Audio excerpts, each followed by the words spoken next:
दोस्तों, अभी तक आप लोगों ने देखा कि धारा अपनी माँ नीता जी को कमरे की तरफ लेकर जाती है। रैना और नेहा के जाने के बाद अब आगे धारा ने अपनी माँ को कमरे में लेकर गई और उन्हें शांत रहने को कहा। नीता ने धारा की तरफ नम आंखों से देखा। बेटा, तुम ठीक तो हो ना? धारा ने अपनी माँ को दिलासा दिया और कहा, जी मैं ठीक हूँ, आप चिंता मत करिए और आप अपना ख्याल रखिए। चलो बहुत हुआ, अब आप आराम कीजिए। दारा ने अपनी माँ को बेड पर आराम से बैठा दिया और उनको एक पानी का गिलास और कुछ मेडिसिन दे दी। उसके बाद वो उसके सोने तक वहीं रुकी रहीं।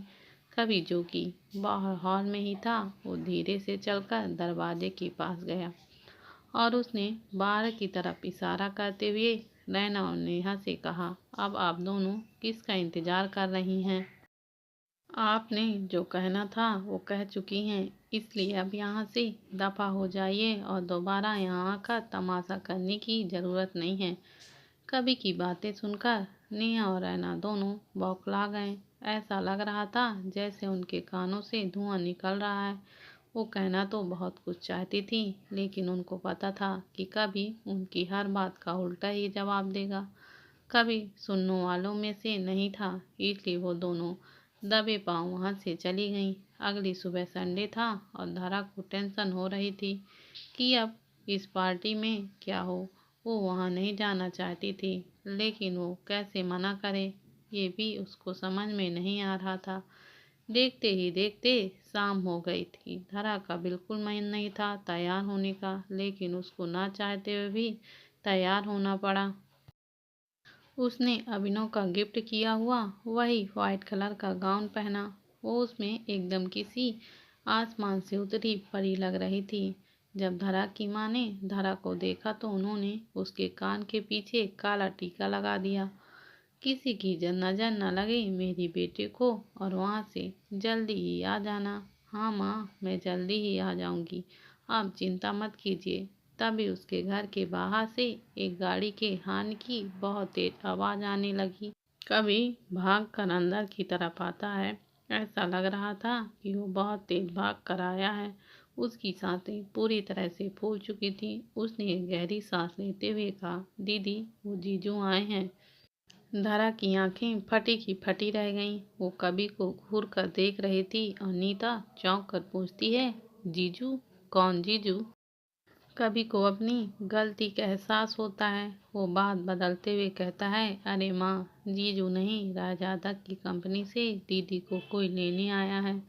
ये कहा है मैंने। अच्छा। धारा की माँ ने ज़्यादा नहीं सोचा। धारा और कभी ने चैन की सांस ली। धारा को पता था कि जरूर अच्छ उसको लेने आया होगा।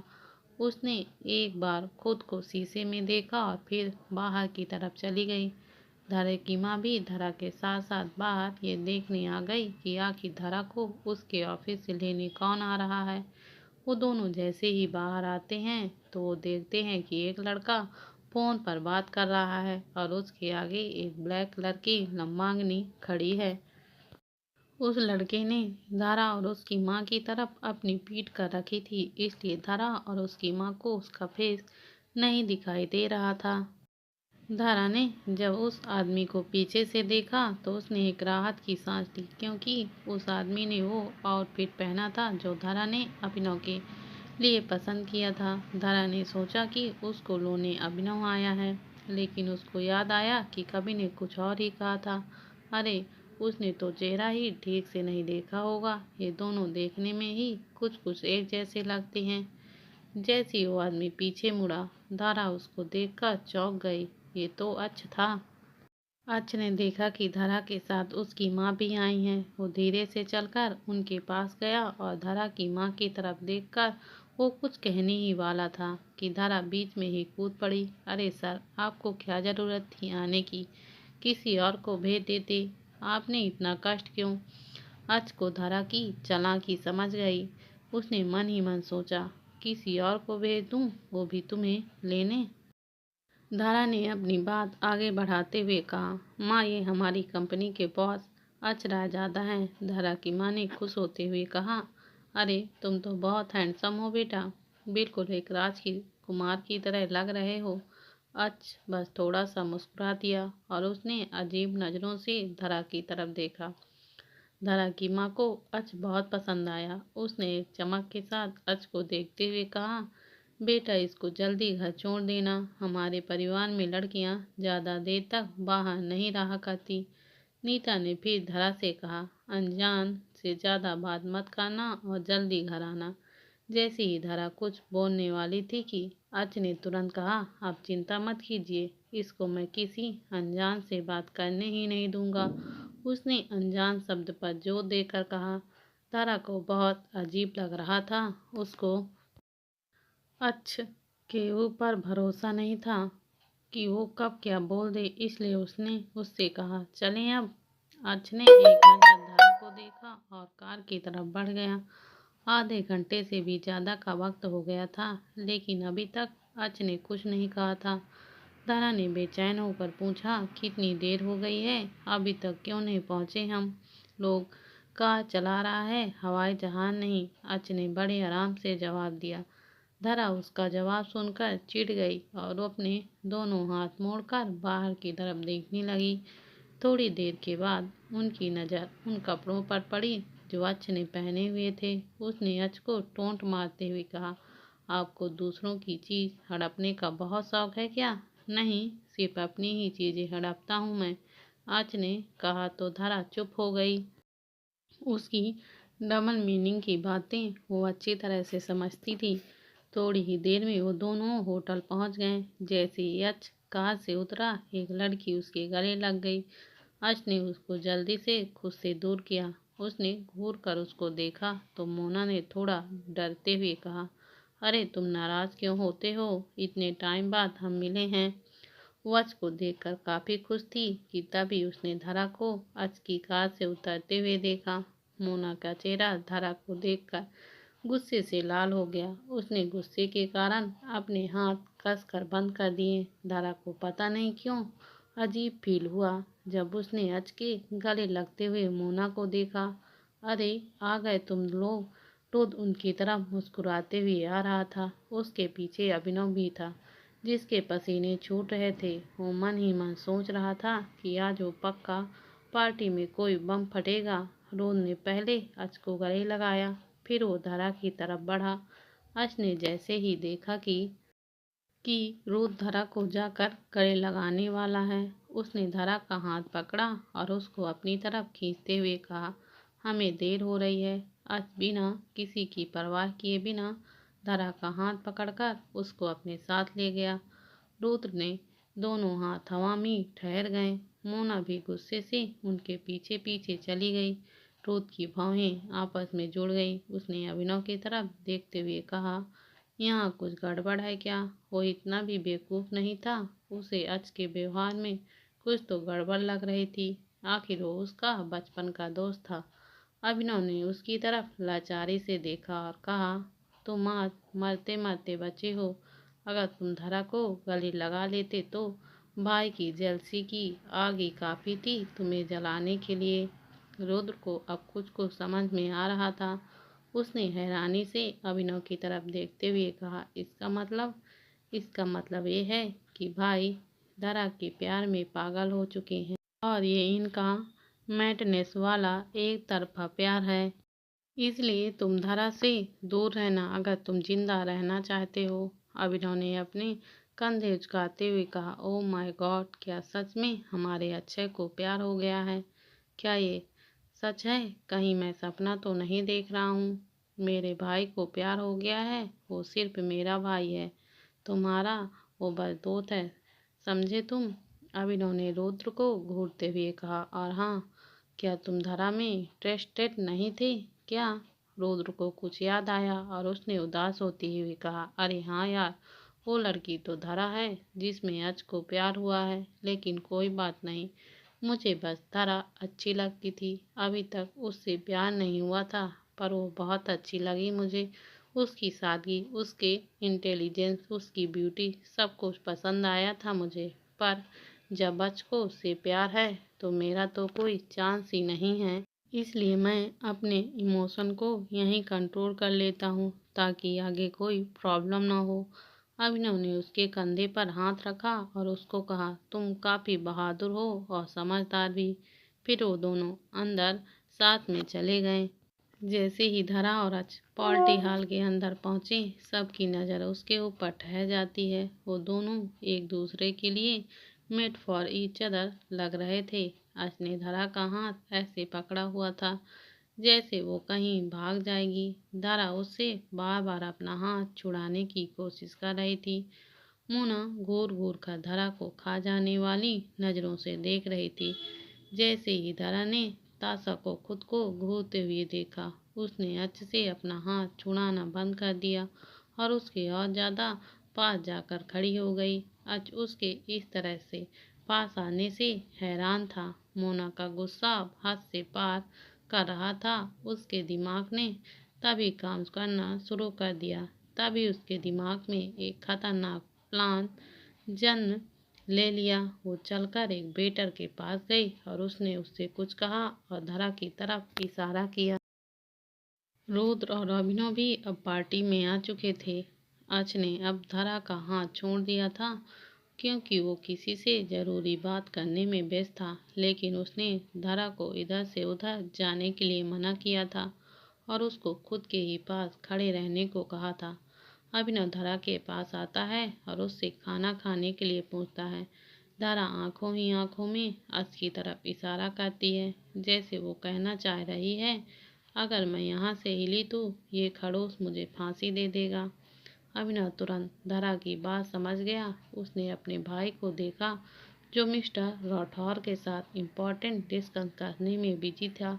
उसने धरा से कहा, भाई से मत डरो, तुम बस खाना खाने ही तो जा रही हो, कोई क्राइम थोड़ी ना कर रही हो। धरा ने भी सोचा कि वो क्यों इतना डर रही है। उसके बाद वो अच को बिना बताए अभिनव के साथ खाना खाने चली गई।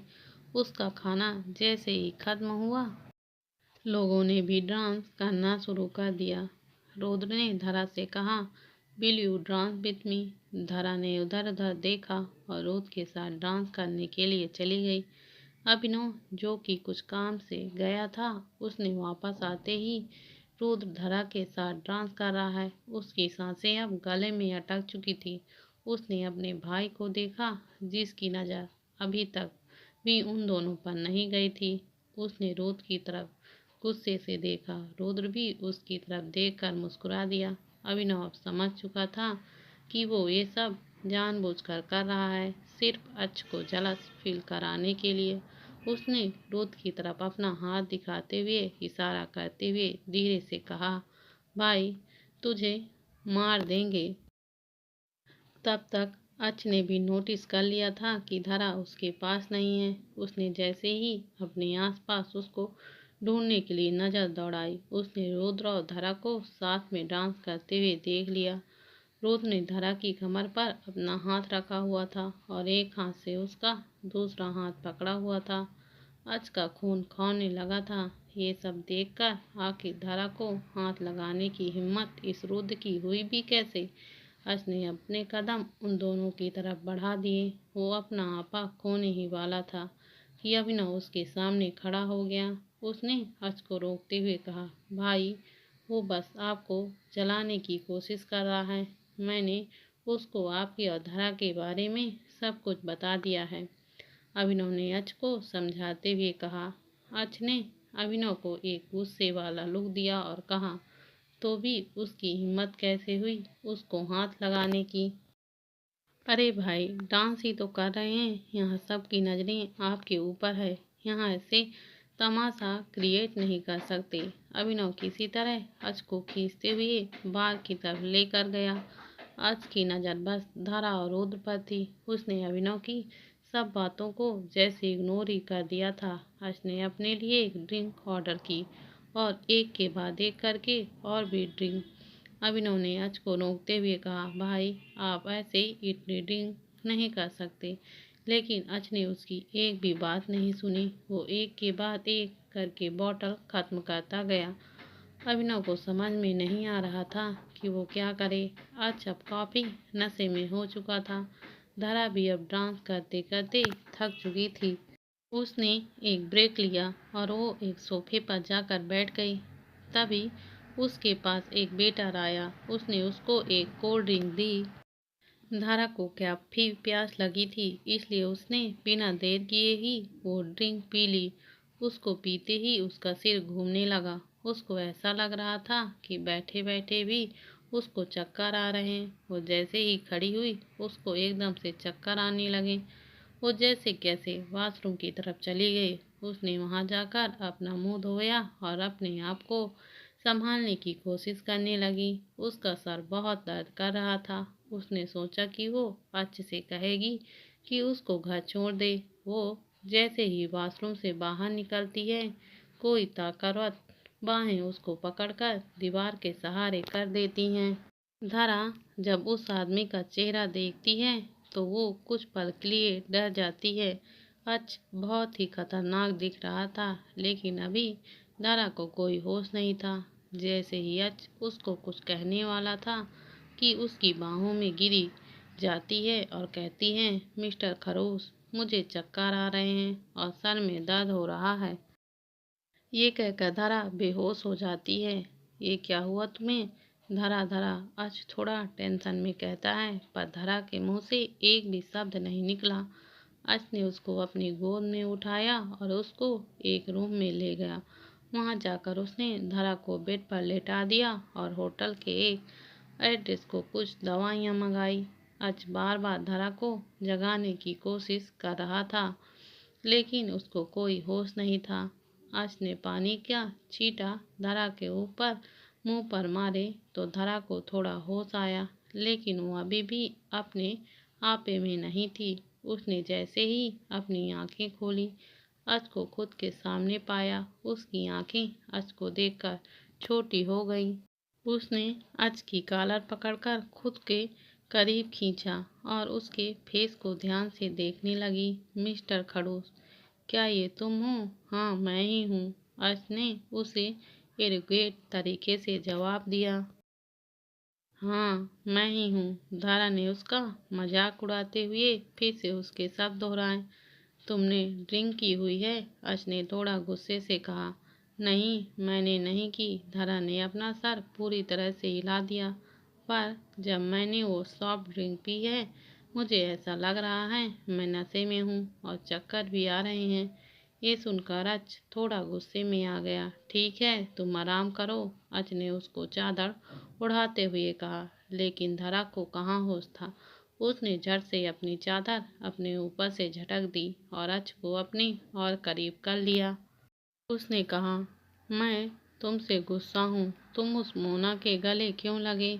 मुझे बहुत जलन हो रही थी, धरा ने अच से कहा तो उसकी आंखों में चमक आ गई।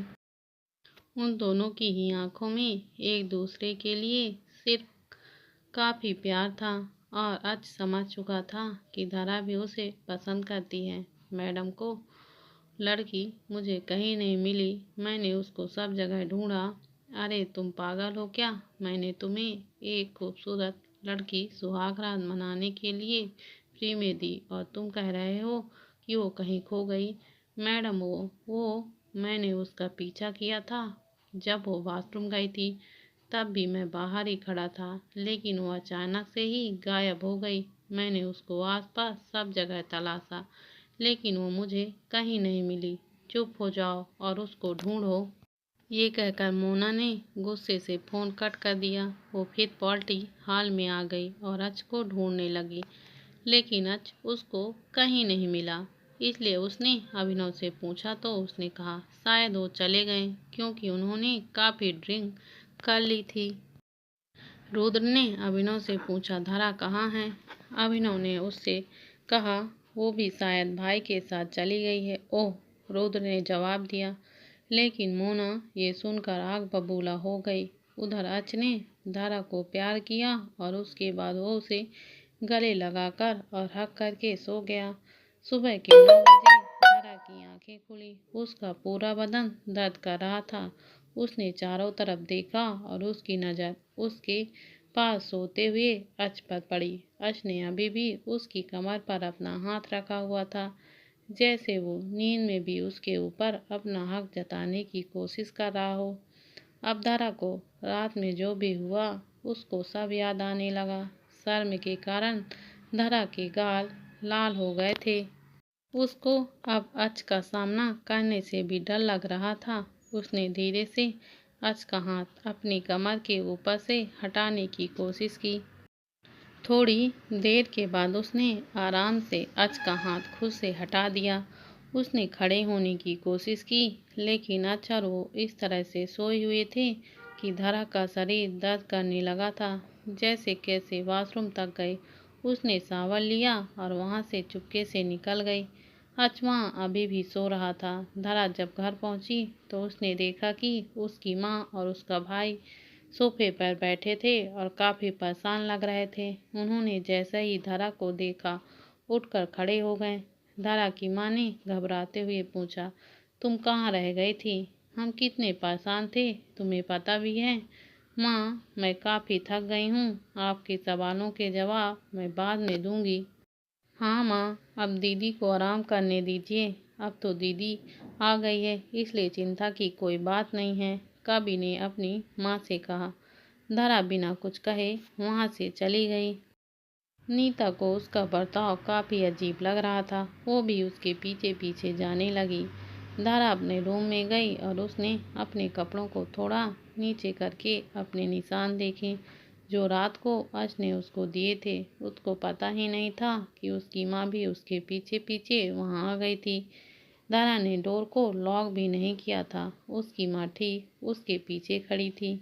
नीता ने जब धरा के उन निशानों को देखा तो उसकी आंखें चौड़ी हो गई। उसने चिल्लाकर कहा, ये ये क्या किया तुमने? धरा ने जब नीता की आवाज़ सुनी तो वो घबरा कर पीछे मुड़ी। जैसे ही वो पीछे मुड़ी, उसकी माँ ने उसके चेहरे पर एक जोरदार थप्पड़ मार दिया।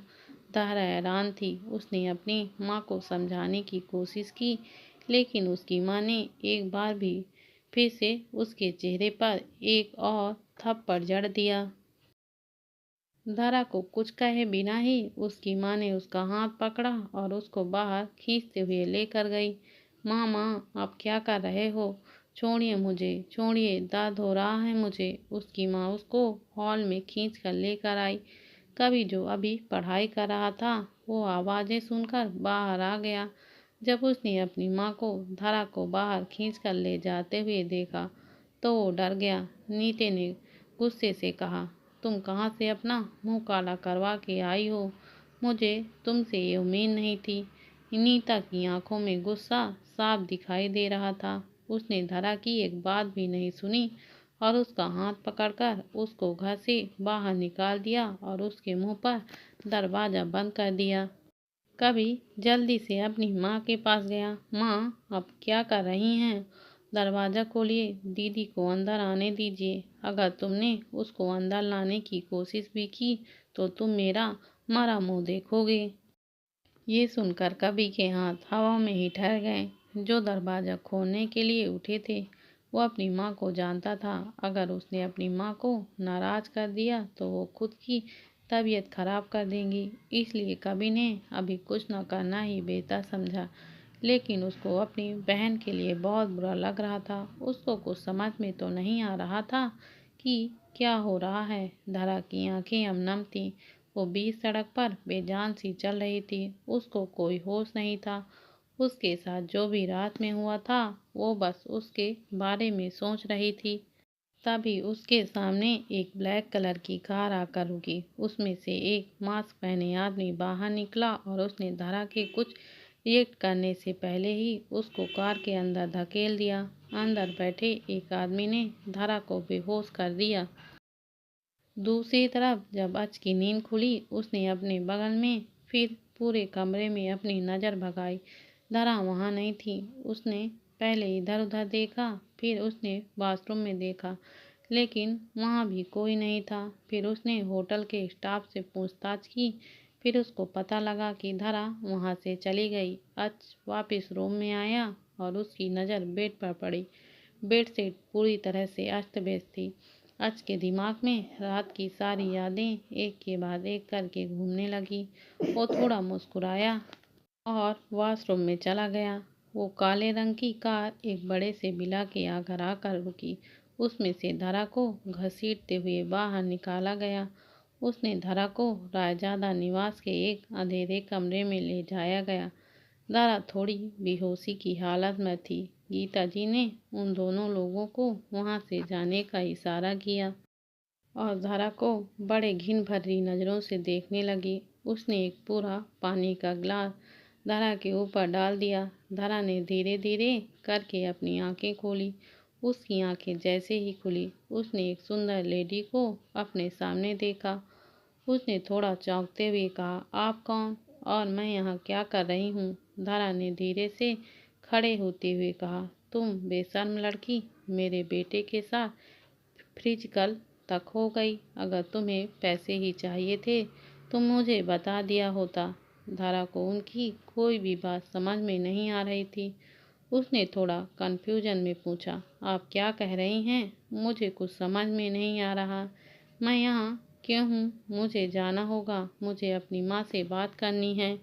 धरा ने थोड़ा परेशान होते हुए कहा, तुम कहाँ जा रही हो? नीता ने धरा के हाथों को पकड़ते हुए कहा, आखिर तुमने मेरे बेटे अच के ऊपर क्या जादू किया है? धरा को अब सब समझ में आ गया कि वो और कोई नहीं बल्कि अच की माँ है। गीता जी ने उसका मजाक उड़ाते हुए कहा, तुम्हें क्या लगता है अगर तुमने मेरे बेटे के साथ रात गुजार ली तो तुम रायजादा परिवार की बहू बन जाओगी?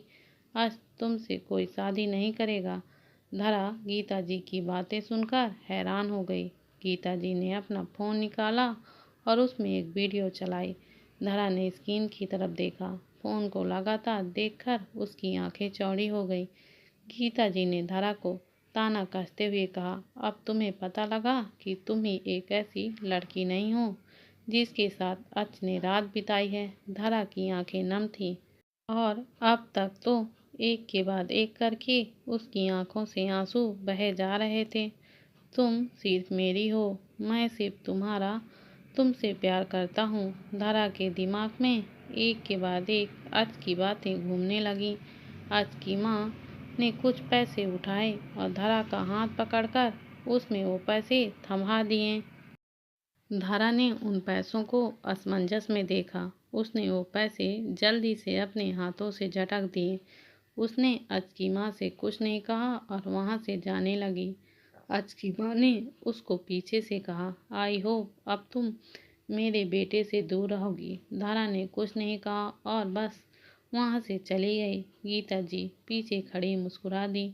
धरा की दुनिया तो जैसे उजड़ गई थी। वो बस सड़क पर बेसुध सी चलकर जा रही थी। उसकी दुनिया तो जैसे एक ही दिन में उजड़ गई थी। अचानक से एक लिमिटेड एडिशन की स्पोर्ट्स कार आकर उसको टक्कर मार देती है और वो जमीन पर धड़ाम से गिर जाती है।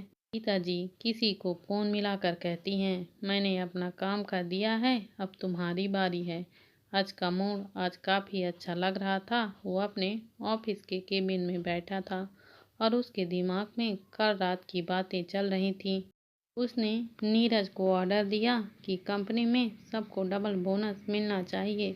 अब तक नीरज को समझ में आ चुका था कि उसके बॉस का मूड बहुत अच्छा है आज, इसलिए नीरज का मूड भी आज काफ़ी अच्छा था। उसने पता किया कि अभी तक धरा नहीं आई है तो उसको काफ़ी स्ट्रेस हुआ। उसने किसी को पता करने को भेजा तो उसे पता लगा कि वो घर पर नहीं है और उसकी माँ ने उसे घर से बाहर निकाल दिया है। ये बात सुनकर अच का गुस्सा साथ में आसमान पहुंच गया।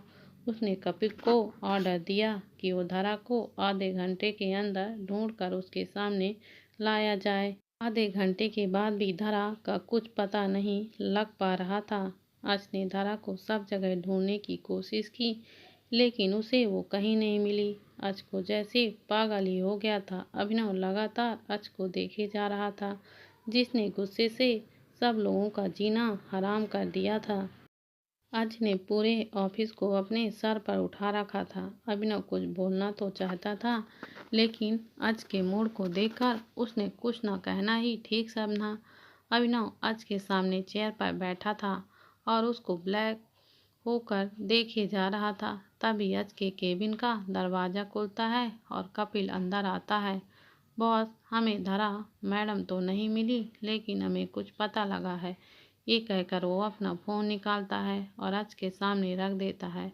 कपिल अपने फ़ोन में एक के बाद एक करके अच को कुछ दिखा रहा था, जिसे देखकर अच के एक्सप्रेशन जो पहले परेशान से थे वो अब काफ़ी गुस्से में लग रहा था।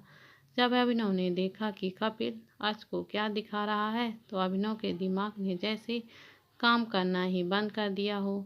अभिनव ने कपिल को बाहर जाने को कहा और अच ने कुछ कहने को हुआ, लेकिन अच ने उसको गुस्से से कहा, तुम यहाँ से चले जाओ। अभिनव ने अच को अकेला छोड़ना ही ठीक समझा और वहाँ से चला गया। उसके जाते ही अच ने टेबल पर रखे सब सामान को फेंक दिया और आसपास रखे सामान को उसने तोड़ दिया। अब वो रूम कम और गार्बेज ज़्यादा लग रहा था। कपिल ने बाहर आकर अपना फ़ोन निकाला और उसमें से एक नंबर डायल किया। मैडम, काम हो चुका है, सब बात। फ़ोन के दूसरे तरफ से आवाज़ आई और सामने वाले इंसान ने यह कहकर फ़ोन काट कर दिया, 2 साल बाद। भाई भाई बधाई हो, मुझे आपके ऊपर बहुत गर्व। आपको इन 2 सालों में से 2 बार businessman of the year award मिला है। अभिनव ने खुश होते हुए कहा। जो कि अभी भी काम में बिजी था, उसने अभिनव की बात का कोई जवाब नहीं दिया। ये देखो, वर्ल्ड की सबसे महंगी मैगनीज की कवर पर आज की फोटो छपी है। रुद्र ने अंदर आकर उस मैगनीज को अच के टेबल पर रखते हुए कहा, अच यार, पार्टी तो बनती है, आज चलते हैं क्लब। रुद्र ने अच से कहा, नहीं तुम लोग जाओ। अच ने उनकी तरफ बिना देखे कहा। उसकी बात सुनकर रुद्र और अभिनव उदास हो गए।